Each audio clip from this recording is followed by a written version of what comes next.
नमस्कार मित्रों, स्वागत है आपका एक बार फिर आपके अपने YouTube चैनल अथर्व एकेडमी में। दोस्तों, ये है हमारी मध्य प्रदेश वन रक्षक और जेल प्रहरी 2023 के लिए प्रैक्टिस सेट की 11वीं क्लास। इसके पहले मैं 10 क्लास चैनल पर अपलोड कर चुका हूं, जो अगर आपने अभी तक नहीं देखी है तो एक बार उन्हें भी जाकर जरूर देखिएगा। आइए तो शुरू करते हैं आज की हमारी क्लास। पहला प्रश्न है, मध्य प्रदेश का पहला पिंक रेलवे स्टेशन का दर्जा किसे मिला है? ऑप्शन है रानी कमलापति रेलवे स्टेशन, टांट्या मामा railway station, Madan Mahal railway station और गोहद रेलवे स्टेशन। तो पहले मैं इन चारों के बारे में आपको बता दूं। रानी कमलापति रेलवे स्टेशन भोपाल के हबीबगंज रेलवे स्टेशन का नया नाम है। टंट्या मामा रेलवे स्टेशन पाताल पानी रेलवे स्टेशन का नया नाम है। मदन महल रेलवे स्टेशन जो कि जबलपुर में स्थित है, और गोहद रेलवे स्टेशन भिंड जिले का एक रेलवे स्टेशन है। हमारे इस सवाल का सही जवाब होगा मदन महल रेलवे स्टेशन, जो कि जबलपुर में स्थित है, और मध्य प्रदेश का पहला पिंक रेलवे स्टेशन का दर्जा इसे मिला हुआ है। देखते हैं हमारा अगला प्रश्न। मध्य प्रदेश देश में चाइल्ड बजट पेश करने वाला कौन सा राज्य बन गया है? तो दोस्तों, मैं आपको बताना चाहूंगा, मध्य प्रदेश देश का पहला राज्य है जिसने अपना चाइल्ड बजट पेश किया है। देखते हैं अपना अगला प्रश्न। महर्षि महेश वैदिक विश्वविद्यालय कहाँ स्थित है? तो दोस्तों, इसका सही जवाब होगा कटनी। महर्षि महेश वैदिक विश्वविद्यालय कटनी जिले में स्थित है। देखते हैं अपना अगला प्रश्न। अगला प्रश्न है, वर्ष 2019 में लोकसभा चुनाव में मध्य प्रदेश में कितनी महिला सांसद चुनी गई? तो दोस्तों, मैं इनके बारे में आपको बताना चाहूंगा। पहला नाम आप याद रखिएगा, साध्वी प्रज्ञा, जो कि भोपाल से सांसद चुनी गई। दूसरा नाम याद रखिएगा, संध्या राय, जो कि भिंड से सांसद हैं। तीसरा नाम याद रखिएगा दोस्तों, हिमाद्री सह,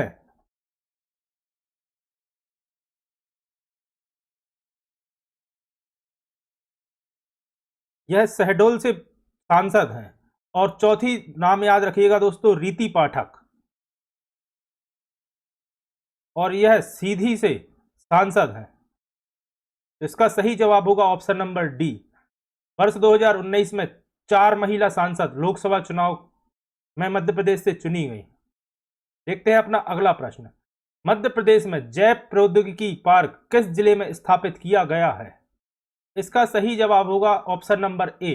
मध्य प्रदेश में जैव प्रौद्योगिकी पार्क इंदौर में स्थापित किया गया है। साथ ही कुछ और पॉइंट्स भी याद रखिए दोस्तों।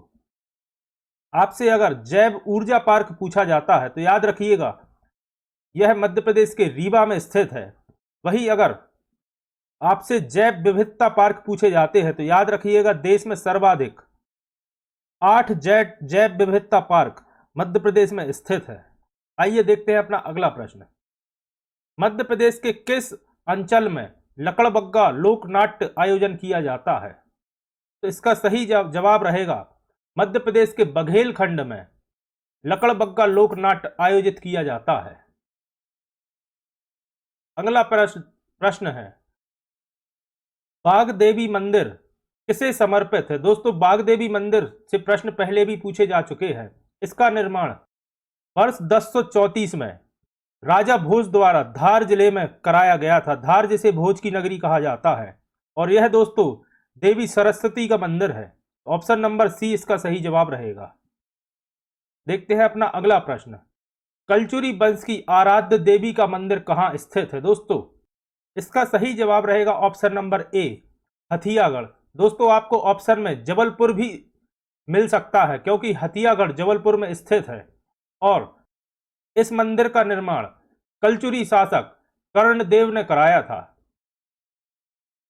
और हथियागढ़ में त्रिपुर सुंदरी देवी का मंदिर स्थित है, तो इसे भी दोस्तों याद रखिएगा। हमारा अगला प्रश्न है, हनुमान टेकरी मंदिर कहां स्थित है? तो दोस्तों याद रखिएगा यह गुना में स्थित है। साथ ही कुछ और फैक्ट्स याद रखिएगा। अशोकनगर में मध्य प्रदेश की सबसे बड़ी हनुमान प्रतिमा स्थित है, जो कि 108 फीट ऊंची हनुमान प्रतिमा है। और अगर बागेश्वर धाम आपसे पूछा जाए तो मध्य प्रदेश के छतरपुर में स्थित बागेश्वर धाम मंदिर है, और बैतूल में बालाजीपुरम मंदिर स्थित है। आइए देखते हैं अपना अगला प्रश्न। निम्नलिखित में से कौन सा महल निमाड़ी में स्थित नहीं है?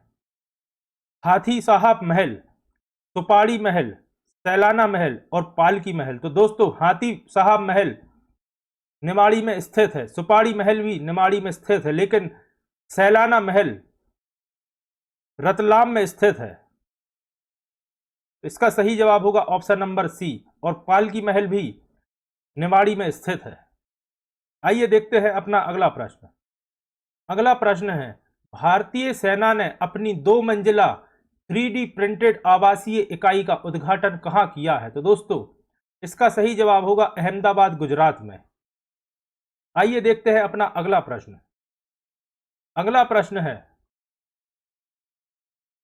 वाइटन क्यूज इमेजेस एजुकेशन अवार्ड यूएसए किस भारतीय प्रौद्योगिकी संस्थान को दिया गया है? दोस्तों यह करंट अफेयर का प्रश्न है, तो करंट अफेयर से भी एग्जाम में प्रश्न पूछे जा रहे हैं। तो इसका सही जवाब रहेगा दोस्तों आईआईटी मद्रास। ये मिसप्रिंट है दोस्तों, महाराष्ट्र नहीं मद्रास है। आईआईटी मद्रास को वाइटन क्यूट इमेज एजुकेशन अवार्ड मिला है, जो कि यूएसए द्वारा दिया गया है। आइए देखते हैं अपना अगला प्रश्न।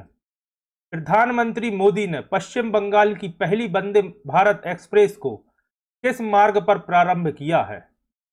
तो इसका सही जवाब रहेगा दोस्तों ऑप्शन नंबर डी। पश्चिम बंगाल की पहली वंदे भारत एक्सप्रेस हावड़ा स्टेशन से न्यू जलपाईगुड़ी स्टेशन के लिए चलेगी, और इसका शुभारंभ प्रधानमंत्री मोदी ने वर्चुअली 30 दिसंबर वर्ष 2022 को किया है। तो इस डेट को भी याद रखिएगा दोस्तों, हो सकता है डेट भी आपसे एग्जाम में पूछ ली जाए।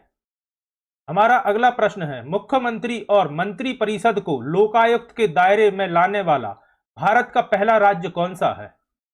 तो इसका सही जवाब रहेगा ऑप्शन नंबर सी, महाराष्ट्र राज्य मुख्यमंत्री और मंत्री परिषद को लोकायुक्त के दायरे में लाने वाला भारत का पहला राज्य बन गया है।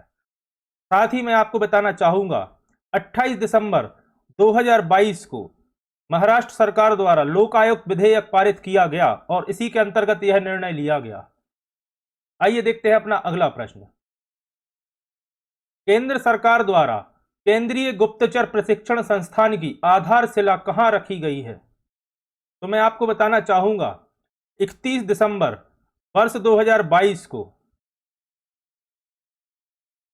कर्नाटक में केंद्र सरकार द्वारा केंद्रीय गुप्तचर प्रशिक्षण संस्थान की आधारशिला रखी गई है। आइए देखते हैं हमारा अगला प्रश्न। अब देख लेते हैं इंग्लिश से संबंधित कुछ प्रश्न। Direction change the following sentence into active passive voice. दोस्तों एक्टिव को पैसिव में या पैसिव को एक्टिव में चेंज करना है। The players were playing cricket.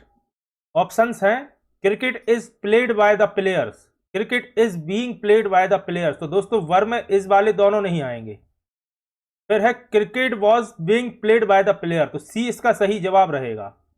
वर की जगह दोस्तों वाज बीइंग आ जाएगा, और cricket was played by the player तो ये भी नहीं। ऑप्शन नंबर सी इसका सही जवाब रहेगा, cricket was being played by the player. देखते हैं अपना दूसरा प्रश्न। My father waters the plant every day. Active से दोस्तों इसे पैसिव में बदलना है।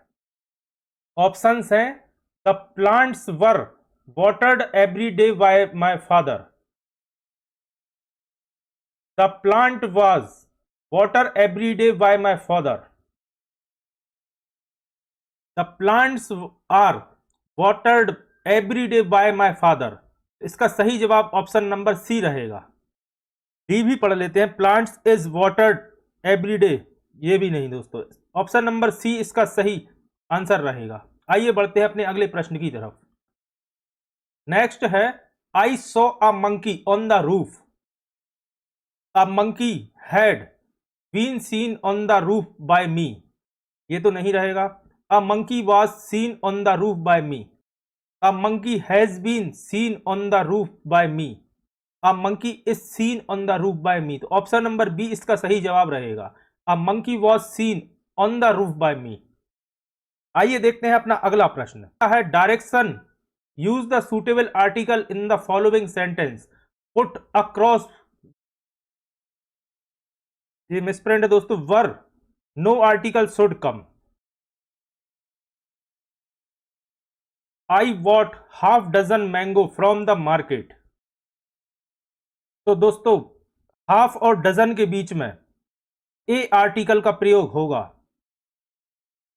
आई what half a dozen mango from the market. आइए देखते हैं अपना अगला प्रश्न। Identify which type of clause is in each of the following sentence. दोस्तों इसमें क्लॉज आइडेंटिफाई करना है। This is the book that I read last week. तो दोस्तों इस सेंटेंस में दैट आई रीड में एडजेक्टिव क्लॉज है, तो इसका सही आंसर रहेगा ऑप्शन नंबर ए। अगला है will you wait till I return. तो इस सेंटेंस में टिल आई रिटर्न में एडवर्ब क्लॉज आएगा, तो ऑप्शन नंबर बी इसका सही जवाब है। हमारा अगला प्रश्न है fill in the blanks with modals. Blank you please help her to cross the road. इसमें सही मॉडल आएगा will you please help her to cross the road. आइए देखते हैं अपना अगला प्रश्न। Everyone dash avoid eating much food at night. इसका सही जवाब रहेगा option number B should. Everyone should avoid eating much food at night. अगला है dash you send an email to हर। इसका सही जवाब रहेगा दोस्तों option number B need you send an email to her. देखते हैं अपना अगला प्रश्न। इसका सही जवाब रहेगा across. She reached across the table to shake her hand. दोस्तों अक्रॉस उस जगह आता है जहां किसी चीज को पार करके या किसी चीज के दूसरी तरफ कोई कार्य किया जाए तो अक्रॉस आता है, और एबव आता है या उसके ऊपर। अंडर यहां सूट नहीं करेगा। अगर टेबल के ऊपर कोई चीज रखी होती या टेबल के ऊपर कुछ होता तो वहां एबव आता, और अक्रॉस टेबल के पार उस तरफ के लिए उपयोग में आएगा। आइए देखते हैं अपना अगला प्रश्न। अब जान लेते हैं दोस्तों विज्ञान यानी कि साइंस के कुछ प्रश्न। निम्नलिखित में से किसे मास्टर ग्रंथि कहा जाता है। तो दोस्तों बहुत कॉमन और कई बार आया हुआ प्रश्न है, आप सभी जानते होंगे पीयूष ग्रंथि को मास्टर ग्रंथि कहा जाता है। आइए बढ़ते हैं अपने अगले प्रश्न की तरफ।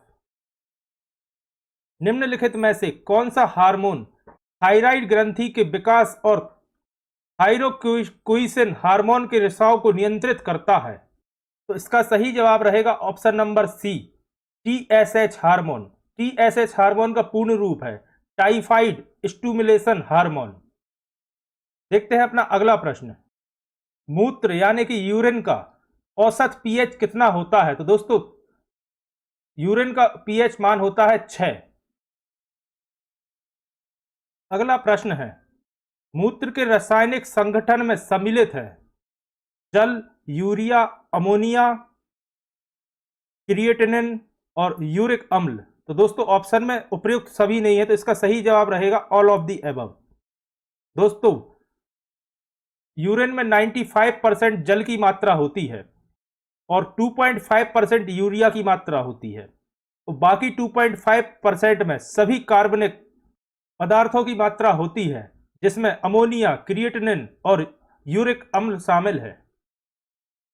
आइए देखते हैं अपना अगला प्रश्न। तंत्रिका तंत्र के संरक्षण की इकाई क्या है।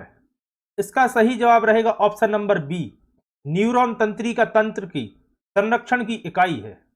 आइए देखते हैं अपना अगला प्रश्न। निसल कणिकाएं बनी होती हैं। दोस्तों निसल कणिकाएं राइजोसोम्स की बनी होती हैं, तो ऑप्शन नंबर सी इसका सही जवाब रहेगा। अगला प्रश्न है पॉलीसाइथीनिया क्या है। दोस्तों तो पॉलीसाइथीनिया एक रोग है जिसमें आरबीसी यानी रेड ब्लड सेल की संख्या अधिक हो जाती है। ऑप्शन नंबर सी इसका सही जवाब रहेगा। अगला प्रश्न है हीमोग्लोबिन में क्या पाया जाता है। ऑप्शन है केवल Fe यानी लोहा। दोस्तों यह इस तरह से है,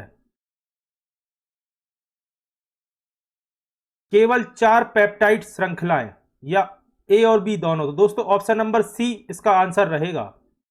ऑप्शन में लोहा एवं 4 पेप्टाइड श्रृंखलाएं पाई जाती हैं, जिसमें से 2 अल्फा पेप्टाइड श्रृंखलाएं और 2 बीटा पेप्टाइड श्रृंखलाएं पाई जाती हैं।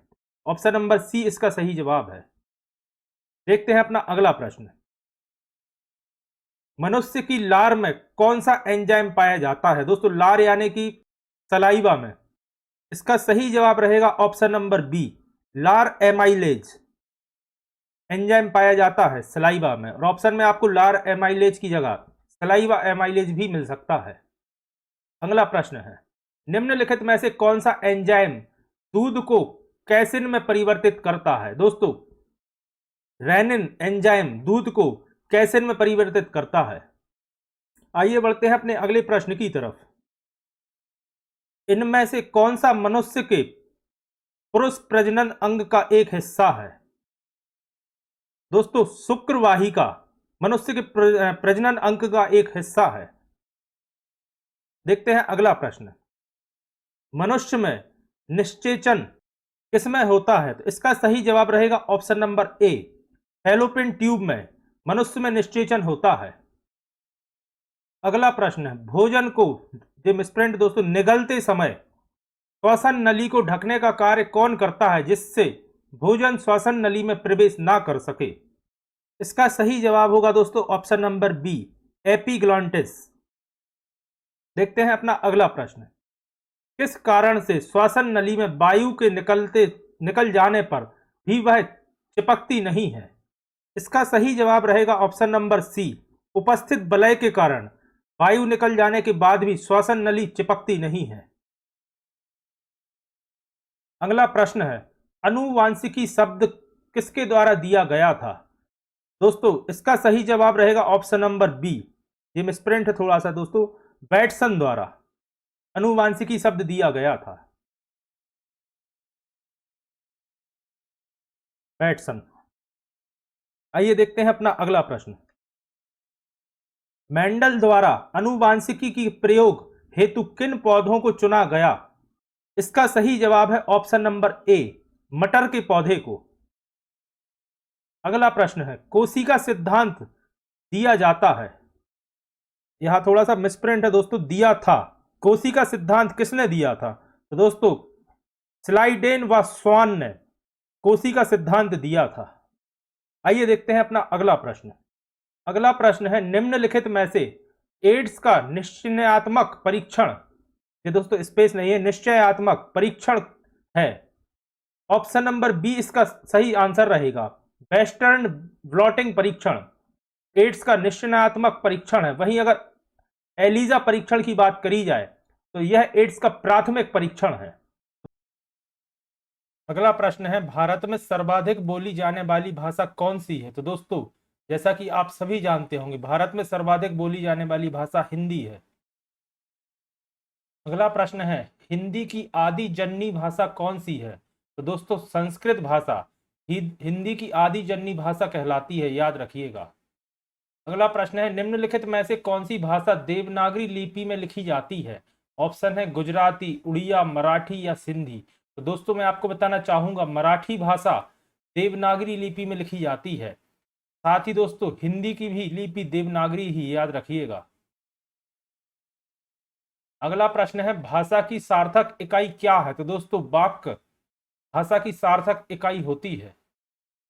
अगला प्रश्न है, दो समीपवर्ती वर्णों के मेल से जो विकार उत्पन्न होता है उसे क्या कहते हैं? तो दोस्तों उसे संधि कहते हैं। ऑप्शन नंबर बी इसका सही जवाब होगा। अगला प्रश्न है, विनायक का पर्यायवाची क्या है? तो दोस्तों विनायक का पर्यायवाची गणेश होता है, याद रखिएगा। गणेश के अलावा लंबोदर, गजानन आदि गणेश या विनायक के पर्यायवाची होते हैं। अगला प्रश्न है, निम्नलिखित में से वाक्य के शुद्ध रूप का चयन कीजिए। उन्हें एक पुत्र है, उनको एक पुत्र है, उनका एक पुत्र है या उनके एक पुत्र है। तो दोस्तों उनका एक पुत्र है, यह वाक्य का शुद्ध रूप है। अगला प्रश्न है, जब कोई वाक्यांश अपने सामान्य अर्थ को छोड़कर विशेष अर्थ में रूढ़ हो जाता है तो उसे क्या कहा जाता है? तो दोस्तों उसे मुहावरा कहा जाता है, याद रखिएगा। अगला प्रश्न है, संस्कृत के ऐसे शब्द जिन्हें हम ज्यों का त्यों प्रयोग में लाते हैं वह क्या कहलाते हैं? तो दोस्तों वह तत्सम शब्द कहलाते हैं। ऑप्शन नंबर ए इसका सही जवाब होगा। और अगर उन शब्दों में कुछ परिवर्तित करके हिंदी में प्रयोग किया जाता है तो वह तद्भव शब्द कहलाते हैं। देशज शब्द वह होते हैं जो जन सामान्य एवं विभिन्न क्षेत्रों की बोलियों से उत्पन्न हुए शब्द होते हैं, उन्हें देशज शब्द कहा जाता है। और विदेशज शब्द वह होते हैं जो किसी विदेशी भाषा से लेकर हिंदी में प्रयोग किए जाते हैं। अगला प्रश्न है, परोपकार शब्द में कौन सी संधि है? तो दोस्तों परोपकार शब्द में गुण संधि है। अगर परोपकार का संधि विच्छेद किया जाए तो पर धन उपकार होता है, याद रखिएगा। तो दोस्तों ये थी आज की हमारी क्लास। आशा करता हूं आपको पसंद आई होगी। अगर आप चैनल पर नए हैं और अभी तक आपने चैनल को सब्सक्राइब नहीं किया है तो चैनल को सब्सक्राइब करें और ज्यादा से ज्यादा लोगों तक शेयर करें।